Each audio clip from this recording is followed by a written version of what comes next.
The winter of 1932 in Wyoming was the kind that could break a man.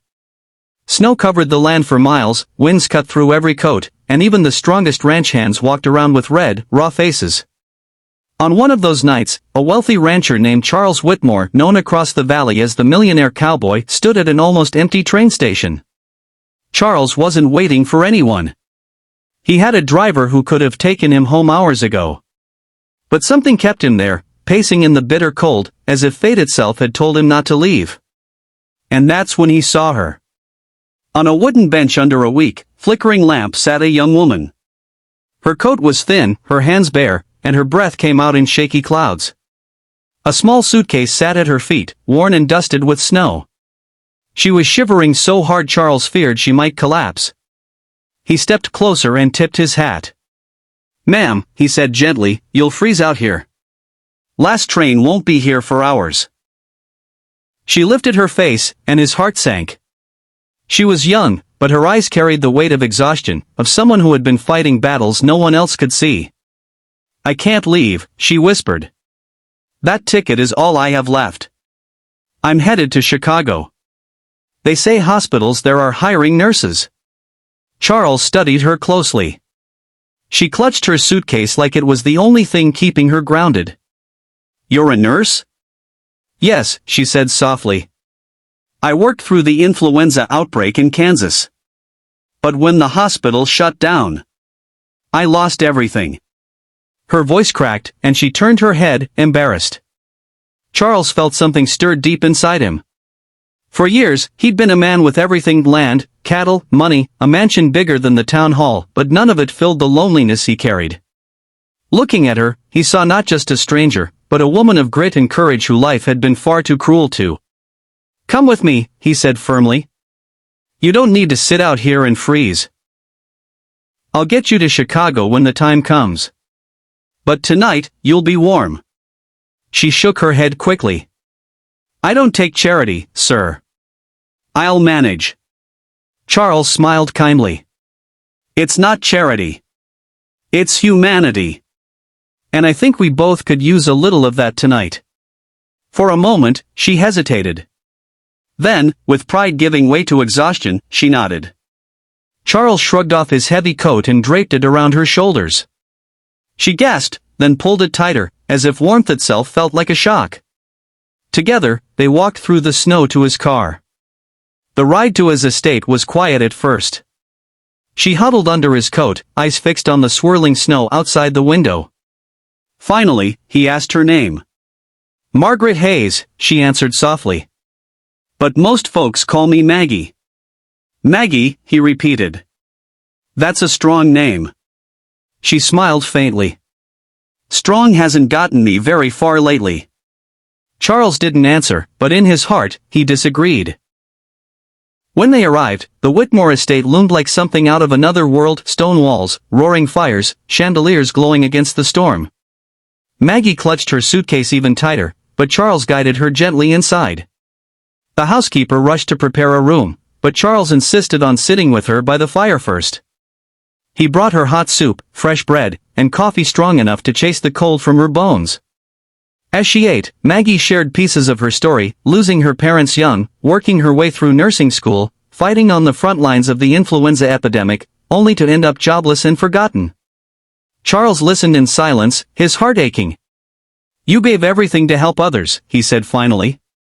"And now the world's left you out in the cold. That isn't right." Maggie lowered her gaze. "Life isn't fair. I've learned that much." "Maybe," Charles said quietly. "But maybe it's time someone made it fair for you." The storm kept Maggie at the estate for several days. But what started as chance soon turned into something more.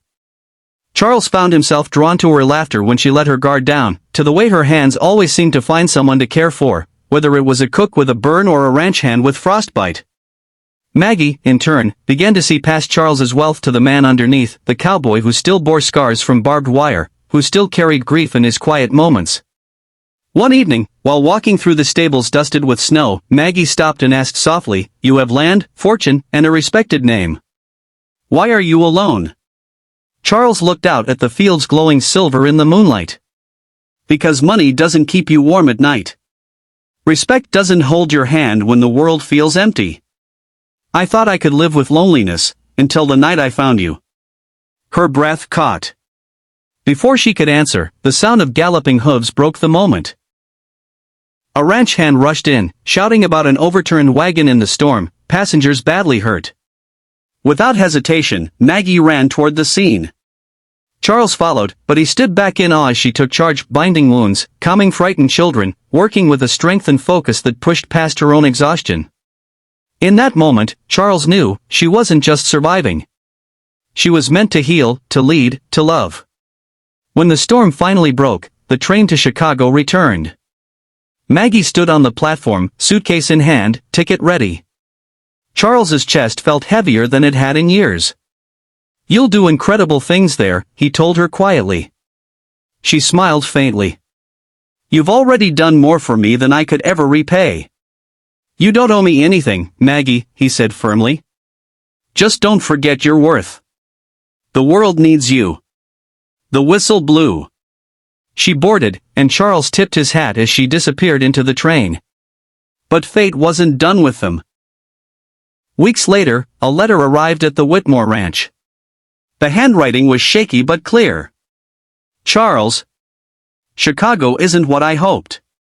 The hospitals are overcrowded, the pay scarce, and I feel more lost than ever. But I can't forget what you told me, that I have worth. I don't know what to do. But I do know this, the warmth I felt in Wyoming wasn't just from your fire. It was from you." Charles didn't think twice. Within days, he was on a train to Chicago.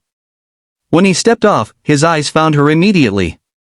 Maggie was waiting on the platform, suitcase in hand, just like that first night, but this time, she wasn't shivering, and she wasn't alone. "Maggie," he said, breathless, "come home with me. Not as a guest, not as someone passing through. Come home as the woman I was meant to find." Her eyes filled with tears. She let them fall freely. "Charles, I thought you'd never ask." They returned to Wyoming together.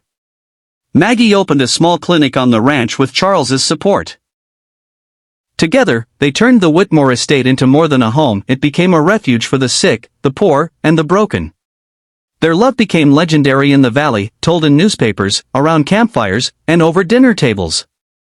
People said it proved that kindness could bloom even in the harshest winters, and that history could be made by something as simple as a cowboy offering his coat to a freezing nurse. Years later, long after their hair had gone silver, they would sit together on the porch, watching the sun set over the ranch. "You saved me that night," Maggie would say softly. Charles would shake his head and take her hand. "No, Maggie. You saved me." And in the end, their love story lived on as proof that the greatest riches are never found in gold, cattle, or land, but in the warmth of a heart that chooses to give. Sparkles friends, this wasn't just a story, it was a reminder that even in the coldest winters, one simple act of kindness can change a life forever. If Charles and Maggie's journey touched your heart, make sure to hit that like button, share this video with your friends, and tell us your thoughts in the comments below. And don't forget, subscribe to our channel for more emotional and inspiring stories like this one. Your support gives us the strength to keep bringing you stories that truly matter. Red Heart.